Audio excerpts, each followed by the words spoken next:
Welcome back to the Deep Dive, everybody. Today we're going deep on a topic that's super close to my heart, and it's something that you guys have been asking about a lot lately. We're diving into the world of curiosity. You know, that drive we all have to learn and explore and figure things out. Yeah, that thing. You guys have sent over tons of interesting research on it, and well, today we're going to unpack all of it. Sounds good to me. So, we're going to try to really get a handle on what exactly curiosity is, how it's different from just being interested in something, and why it's so crucial to how we learn.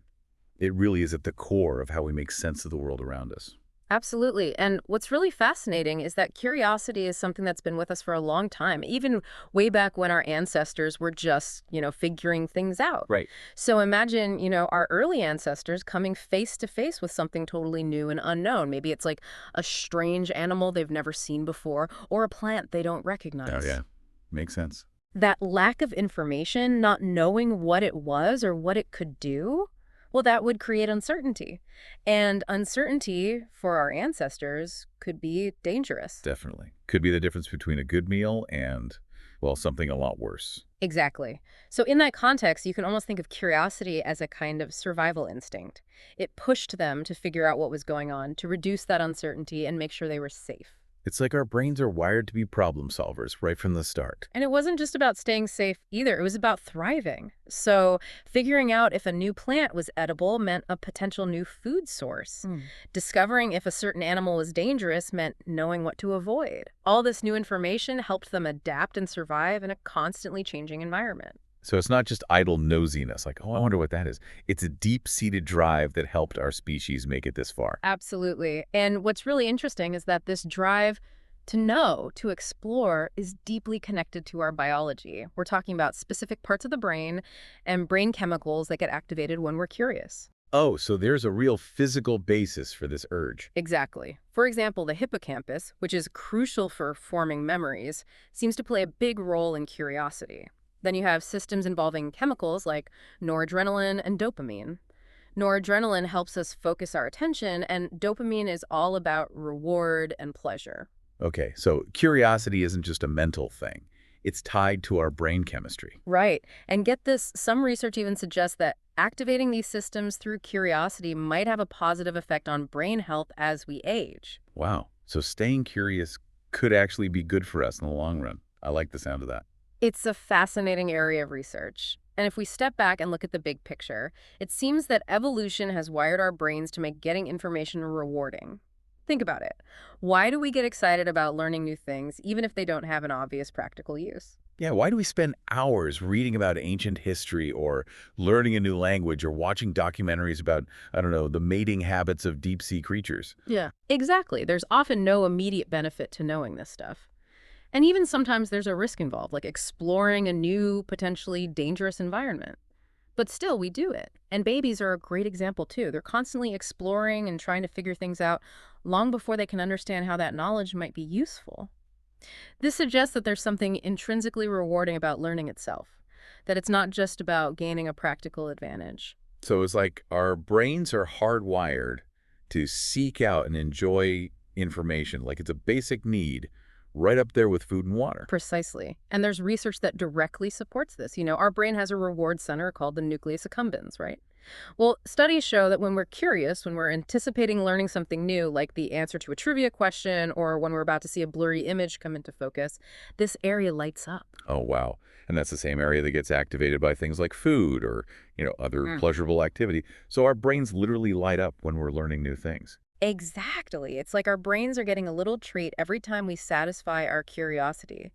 And it's not just when we get the answer either. Even just the anticipation that I'm about to learn something new, feeling, can trigger this response. So you mentioned this idea of a cognitive appetite. Hmm. It seems like that's really fitting here. Is that what researchers are actually calling it? It is, and the metaphor is really quite accurate. Think about hunger, that feeling of lacking food. It creates an appetite, a drive to seek out and eat until you're full, right? Makes sense. You're hungry, so you eat. Pretty straightforward. Well, uncertainty, a lack of information, seems to work the same way. It ignites our curiosity, which drives us to explore and learn until we fill that knowledge gap and we feel satisfied. You can almost think of it like a mental itch that needs scratching. And just like with food, the anticipation of learning something new can be really exciting. It's like knowing you're about to have your favorite meal. Precisely. And that cycle of satisfying our curiosity can actually lead to developing a deeper interest in something, just like repeatedly trying a certain food can lead to developing a taste for it. You start with that initial curiosity, and then as you learn more, it can blossom into a real passion. Okay, so it's not just about finding a quick answer. It can be the start of a lifelong journey of learning and discovery. But are there any downsides to this constant need to know? Is there ever a point where curiosity can be a bad thing? That's a great question. And like anything, there can be downsides if it's not managed well. If we get fixated on a question that's just way too hard to answer, or if we keep digging into something that's causing us more anxiety than satisfaction, then yeah, curiosity can become a problem. So it's about finding that balance. Exactly. We need to be mindful of our own limits and not let curiosity lead us down rabbit holes that we're not equipped to handle. And sometimes it's okay to just say, you know what, I don't need to know everything about this right now. That's a good reminder for me. But going back to the positive side of curiosity, how does it actually affect our learning? Well, one really important aspect is that curiosity seems to make us better at remembering information. Think about it. When you're genuinely curious about something, you're naturally more engaged, you're paying closer attention, and you're actively trying to make connections. This helps the information stick in your mind. So it's not just about passively taking in information. It's about actively seeking it out. Right. And when we're curious, we tend to use more effective learning strategies. For instance, we're more likely to ask questions, which helps us clarify our understanding. We're also more likely to test out our ideas and see if they actually work, which helps us learn from our mistakes. It sounds like curiosity turns learning into more of a dynamic process rather than just memorizing facts. Absolutely. It makes learning an adventure, a quest for knowledge. And the more curious we are, the more exciting that adventure becomes. Now, you mentioned earlier that curiosity is different from just being interested in something. Can we unpack that a bit more? Sure, it's an important distinction. A lot of times, the terms curiosity and interest are used interchangeably, but they are distinct concepts. Curiosity is more about that specific need to fill a knowledge gap, that itch we talked about. Interest, on the other hand, is a broader attraction to a particular topic or activity. You can be interested in something without necessarily feeling curious about it at a specific moment. Okay, so interest is more of a general preference or liking. Exactly. So, for example, you might be interested in space exploration, but you might not be actively curious about, say, the latest findings from the Mars rover until you see a headline about it. Right, so the headline sparks your curiosity, but your underlying interest in space exploration was already there. Precisely. And understanding this difference is crucial, especially when it comes to education. Can you elaborate on that a bit?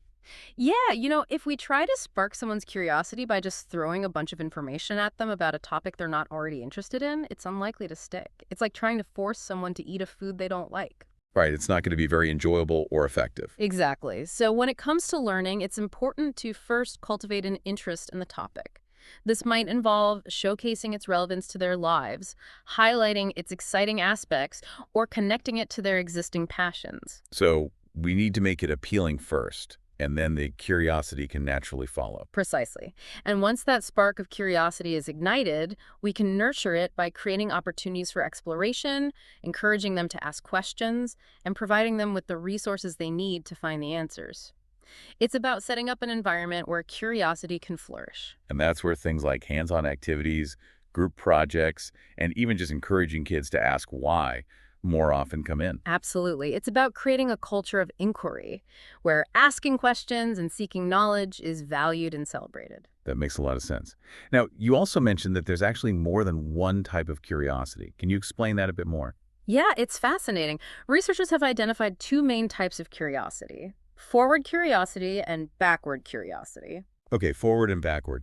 Those sound intriguing. They are. So, forward curiosity is what we usually think of when we talk about curiosity. It's that drive to learn new things, to explore the unknown, to figure out what's going to happen next. It's driven by a desire for novelty and a sense of anticipation. So it's that feeling of, I want to know what's over there, or I can't wait to see what happens next. Exactly. It's about exploring and discovering new possibilities, and it's often triggered by things that are surprising, unexpected, or just plain interesting. Like a mystery novel where you can't wait to find out who the killer is. Exactly. Or a documentary about a place you've never been to. It's that anticipation that keeps you engaged. Okay, I think I have a good grasp on forward curiosity. So what about backward curiosity? How is that different? Well, backward curiosity is more about understanding why things are the way they are. It's triggered by things that don't make sense, by gaps in our knowledge, by inconsistencies, or by surprises that violate our expectations. So it's more about seeking explanations than just new information. Precisely. It's about filling in the missing pieces of the puzzle, figuring out the underlying causes and mechanisms. Like trying to figure out why a magic trick works, or why a certain historical event happened the way it did. Exactly. It's that aha moment when you suddenly understand something that previously seemed confusing. Okay, so forward curiosity is about what? And backward curiosity is about why. That's a really helpful way to think about it. It is, and both types of curiosity are important for learning. Forward curiosity helps us expand our knowledge base, explore new ideas, and make connections.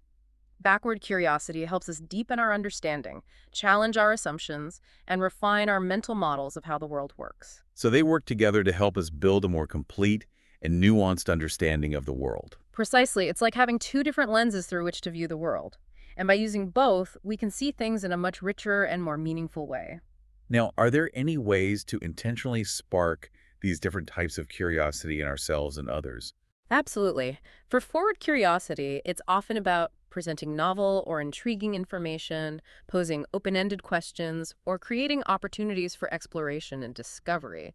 Think of things like field trips, science experiments, or even just encouraging kids to ask what-if questions. So it's about providing the space and the tools for exploration and letting their natural curiosity take over. Exactly. And for backward curiosity, it's often about presenting information that's surprising, counterintuitive, or that challenges existing beliefs. You can also use thought-provoking questions that encourage them to think critically and consider different perspectives. So it's about shaking things up a bit, making them question what they thought they knew. Exactly.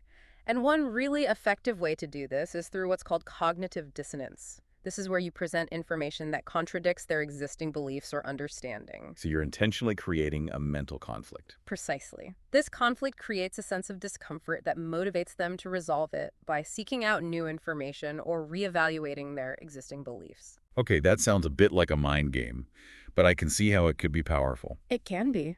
And it's often used in things like debates, persuasive writing, and even therapy. So it's about making them think harder and dig deeper to find the truth. Exactly. And this deep thinking is essential for developing critical thinking skills and a more nuanced understanding of complex issues. Wow, this is all incredibly insightful. We've covered a lot of ground here, from the evolutionary roots of curiosity to the different types of curiosity and how to spark them. What are some key takeaways you'd like our listeners to remember from this deep dive? Well, first and foremost, remember that curiosity is a natural and powerful drive that's essential for learning and growth. It's not just about acquiring knowledge. It's about actively engaging with the world around us, seeking out new experiences, and constantly asking questions. Right, it's about embracing that itch and seeing where it leads. Exactly. And remember that there are different types of curiosity, each with its own strengths and triggers.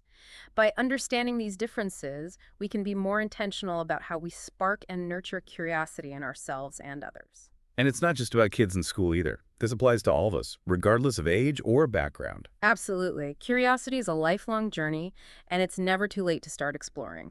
So for all of you listening out there, what are some why questions that you're currently pondering? What are some things that have sparked your curiosity lately? We'd love to hear your thoughts and maybe even dive deeper into some of those questions in a future episode. So keep exploring, keep asking questions, and keep that curiosity alive. Until next time. See you then. Bye.